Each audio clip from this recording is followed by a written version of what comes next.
ಸ್ನೇಹಿತರೆ ಎಲ್ಲರಿಗೂ ನಮಸ್ಕಾರ. ನಾನು ನಿಮ್ಮ ಪ್ರೀತಿಯ ಕೆ ಗಂಗಾಧರ ಮಾಸ್ಟರ್. ಇವತ್ತು ಅಂದರೆ 21ನೇ ದಿನಾಂಕ ಮಾರ್ಚ್, ವಿಶ್ವ ಅರಣ್ಯ ದಿನ.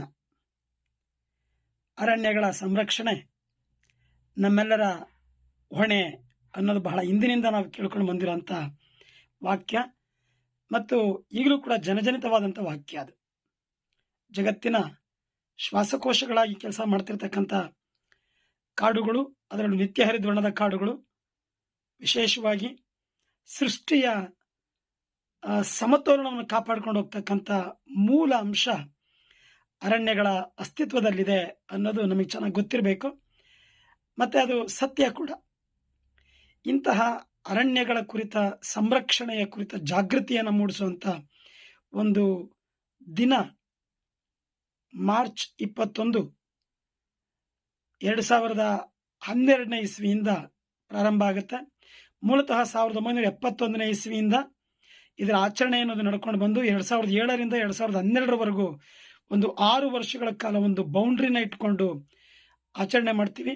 ನಂತರ 2012ರ ತೀರ್ಮಾನದಂತೆ 2013ರಿಂದ ಪ್ರತಿ ವರ್ಷ ಮಾರ್ಚ್ 21 ವಿಶ್ವ ಅರಣ್ಯ ದಿನವಾಗಿ, ವರ್ಲ್ಡ್ ಫಾರೆಸ್ಟ್ ಡೇ ಆಗಿ ಆಚರಣೆ ಮಾಡ್ತೀವಿ, ಒಂದು ಜಾಗೃತಿ ಮೂಡಿಸುವಂಥ ದಿನವಾಗಿ. ಅಂಡ್ ವಿಶೇಷವಾಗಿ ಈ ವರ್ಷ ಅದರ ಥೀಮ್ ಏನು ಹೇಳ್ತಾ ಇದೆ ಅಂದರೆ ಫಾರೆಸ್ಟ್ಸ್ ಅಂಡ್ ಎಕಾನಮೀಸ್ ಅಂತ ಹೇಳ್ತಾ ಇದೆ. ಅರಣ್ಯಗಳು ಮತ್ತು ಆರ್ಥಿಕತೆಯ ವಿಚಾರಗಳು ಅರಣ್ಯಗಳಿಗೆ ಸಂಬಂಧಪಟ್ಟಂತೆ ಹೇಗಿದೆ ಅನ್ನೋದು. ಸೊ ಹಾಗಾಗಿ ಅದನ್ನು ನೆನಪು ಮಾಡ್ತಾ ಈಗ ನೀವೇನು ನೋಡ್ತಾ ಇದ್ದೀರಿ, ಬೇರೆ ಬೇರೆ ಅರಣ್ಯಗಳ ಒಂದು ಚಿತ್ರಗಳು ಬರ್ತಾ ಇದೆ. ಅರಣ್ಯಗಳು ಬಹುತೇಕ ಮಾನವರ ಹಾಗೂ ಎಲ್ಲ ಜೀವಿಗಳ ಬಹುತೇಕ ಅವಶ್ಯಕತೆಗಳನ್ನು ಪೂರೈಸಿದೆ ಅನ್ನೋದರಲ್ಲಿ ಯಾವ ಅನುಮಾನವೂ ಇಲ್ಲ. ಮೂಲ ಸೌಕರ್ಯಗಳಾಗಿರಬಹುದು, ಪರಿಸರದ ಸಮತೋಲನವನ್ನು ನಿರ್ವಹಣೆ ಮಾಡೋ ವಿಚಾರದಲ್ಲಾಗಿರಬಹುದು, ಈ ಹಾಗೆ ನೋಡಿದ್ರೂ ಕೂಡ ಅರಣ್ಯಗಳ ಉಳಿವು ನಮ್ಮೆಲ್ಲರ ಉಳಿವನ್ನು ನಿರ್ಧಾರ ಮಾಡುತ್ತೆ ಅಂತ ಹೇಳ್ತಾ ಮತ್ತೊಮ್ಮೆ ತಮ್ಮೆಲ್ಲರಿಗೂ ವಿಶ್ವ ಅರಣ್ಯ ದಿನದ ಶುಭಾಶಯಗಳನ್ನ ಹೇಳ್ತಾ, ನಾವು ನಿನ್ನೆ ಮತ್ತು ಮೊನ್ನೆ 2 ದಿವಸ ಸಸ್ಯಗಳ ಅಂಗಾಂಶಗಳ ಕುರಿತು 2 ಪ್ರಶ್ನೆ ಚರ್ಚೆ ಮಾಡಿದ್ವಿ. ಇವತ್ತು ಮತ್ತೊಂದು ಪ್ರಶ್ನೆ ನಿಮ್ಮ ಮುಂದೆ ಬಂತು. 2025ನೇ ಇಸ್ವಿಯ ಸೆಂಟ್ರಲ್ ಆರ್ಮ್ಡ್ ಪೊಲೀಸ್ ಫೋರ್ಸ್ನ ಒಂದು ಪ್ರಶ್ನೆ ಇದೆ. Which one of the following regions in the plants is responsible for the growth of its roots and shoots ಅಂತ. ಈ ಮುಂದಿನ ಯಾವ ಭಾಗವು ಗಿಡಗಳ ಬೇರಿನ ಬೆಳೆಯುವಿಕೆ ಮತ್ತು ಕಾಂಡದ ಬೆಳೆಯುವಿಕೆಗೆ ಕಾರಣವಾಗ್ತದೆ ಅನ್ನೋದು ಪ್ರಶ್ನೆ. ಸ್ಪಷ್ಟವಾಗಿ ಅರ್ಥ ಆಗಲಿ. ಅವುಗಳ ಆಯ್ಕೆಯಲ್ಲಿ ಕೋಲಂಕೈಮ ಇದೆ. ಕೋಲಂಕೈಮ ಅನ್ನೋದು ಬೆಳವಣಿಗೆಯಲ್ಲಿ ಭಾಗವಹಿಸುವಂಥ ಅಂಗಾಂಶ ಅಲ್ಲ.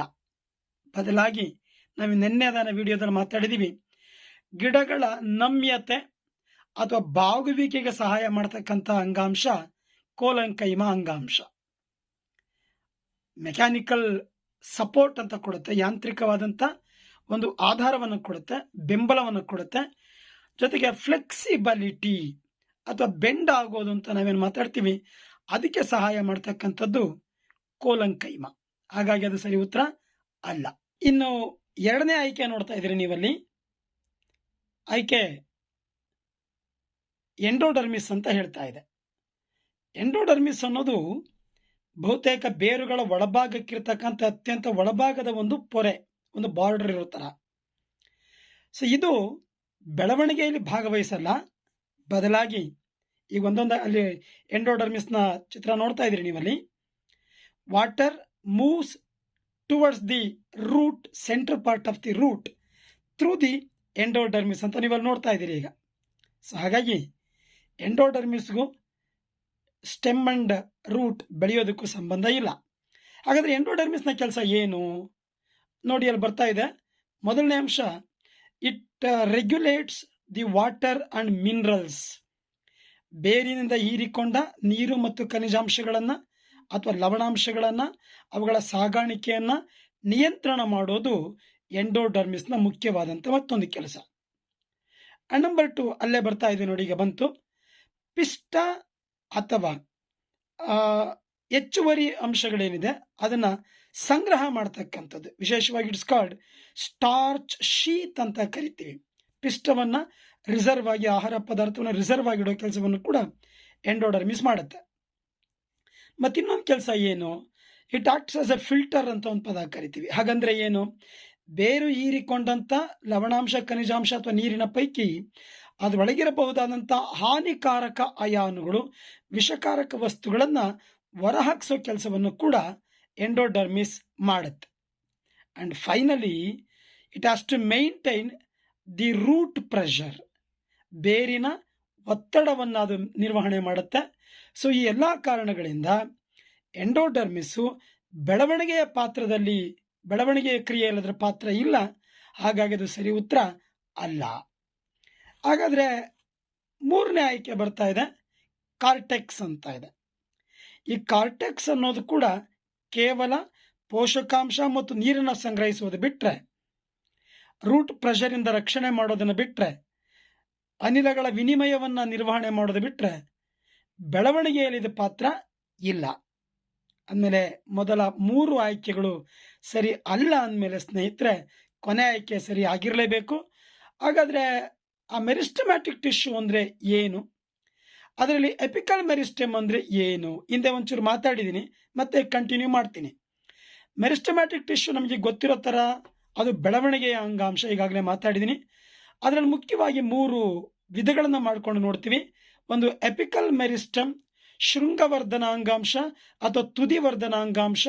ಅದು ಬೆಳೆಯುವ ಭಾಗಗಳಾದ ಬೇರಿನ ತುದಿ ಮತ್ತು ಕಾಂಡದ ತುದಿಯಲ್ಲಿರ್ತದೆ.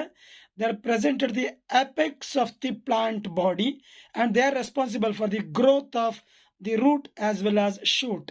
ಹಾಗಾಗಿ ಇದು ಸರಿ ಉತ್ತರ. ನೀವೀಗ ಅಲ್ಲಿ ಚಿತ್ರ ನೋಡ್ತಾ ಇದ್ದೀರಿ. ಮೆರಿಸ್ಟಮ್ಯಾಟಿಕ್ ಟಿಶ್ಯೂನ ಕ್ಲಾಸಿಫಿಕೇಶನ್ ಇದೆ: apical meristem, lateral meristem and intercalary meristem ಅಂತ. ಎಪಿಕಲ್ ಮೆರಿಸ್ಟಮ್ನಿಂದ ಉದ್ದ ಹೆಚ್ಚಳವಾಗ್ತದೆ. ಲ್ಯಾಟ್ರಲ್ ಮೆರಿಸ್ಟಮ್ನಿಂದ ಸ್ನೇಹಿತರೆ ಕಾಂಡದ ಮತ್ತು ಬೇರಿನ ದಪ್ಪ ಅಥವಾ ಸುತ್ತಳತೆ ಹೆಚ್ಚಳವಾಗೋದು ಲ್ಯಾಟ್ರಲ್ ಮೆರಿಸ್ಟಮ್, ಅಥವಾ ಇದನ್ನ ಪಾರ್ಶ್ವ ವರ್ಧನ ಅಂಗಾಂಶ ಅಂತ ಕರಿತೀವಿ, ಅಥವಾ ಅಂತಕ್ಷಿಪ್ತ ವರ್ಧನ ಅಂಗಾಂಶ ಅಂತಲೂ ಕರಿತೀವಿ. ಸೊ ಹಾಗಾಗಿ ಇಲ್ಲಿ ಕೊಟ್ಟಿರುವಂಥ ಆಯ್ಕೆಗೆ ಸರಿ ಉತ್ತರ ಎಪಿಕಲ್ ಮೆರಿಸ್ಟಮ್, ಶೃಂಗವರ್ಧನ ಅಂಗಾಂಶ.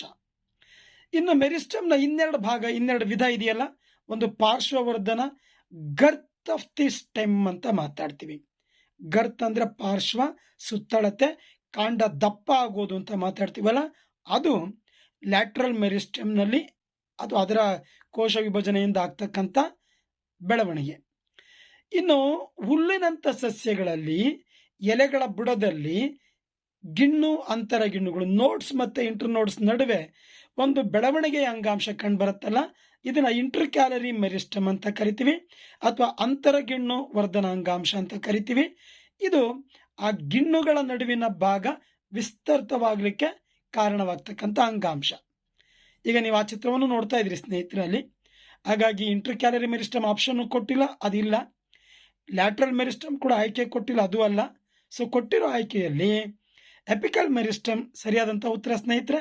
ಮತ್ತೊಮ್ಮೆ ನನ್ನ ಪುಸ್ತಕದ ಮುಖಪುಟದ ಚಿತ್ರವನ್ನು ಇಲ್ಲಿ ಹಾಕಿದ್ದೀನಿ, ತಾವು ಪುಟ ಸಂಖ್ಯೆಯಿಂದ ಕೂಡ ಮೆನ್ಷನ್ ಮಾಡಿದ್ದೀನಿ, ಓದ್ಬೋದು. ಖಂಡಿತ ನಿಮ್ಮೆಲ್ಲರಿಗೂ ಒಳ್ಳೆಯದಾಗಲಿ ಅಂತ ಭಾವಿಸ್ತೀನಿ. ಧನ್ಯವಾದಗಳು ಸ್ನೇಹಿತರೆ.